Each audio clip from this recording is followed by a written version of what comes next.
तो दोस्तों नमस्कार, मैं हूँ रेखा उपाध्याय। अपने यूट्यूब चैनल पे आप सभी का स्वागत करती हूँ। आज मैं एक बेटी विवाह गीत सुनाने जा रही हूँ।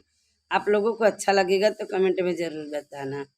रोई रोई बेटी पूछे मोरे बाबा, रोई रोई पूछे सुनाऊ मोरे बाबा, अरे कैसन रीतियारी वाजरे ललनवा, अरे कैसन रीतिया रे वाजरे ललनवा।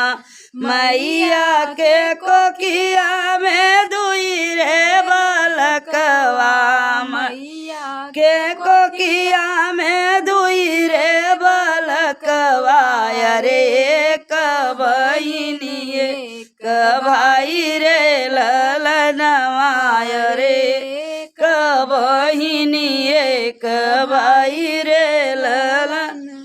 भैया के जन्मे बाबा बजला बधैया, भैया के जन्मे बाबा बजला बधैया, अरे बेटी भैले मनवा उदास रे ललनवा, अरे बेटी भैले मनवा उदास रे ललनवा।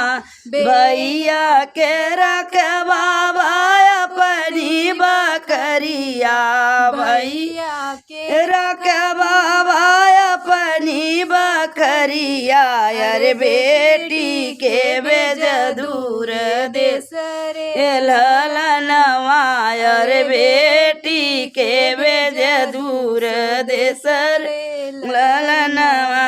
काहे के मोरे बाबा रीतिया, अरे काही के ऐसन भेद भाव रे ललनवा, अरे काही के ऐसन भेद भाव रे ललनवा। नहीं मोरी बेटी रीतिया, अरे नाही नो भेद भाव रे ललनवा, अरे नाही कोनो भेद भाव रे ललनवा। तोहर जन्म में बेटी बजला बधैया, अरे खुश रहे घरवा दू लोग रे ललनवा, अरे खुश रहे घरवा के लोग रे ललनवा।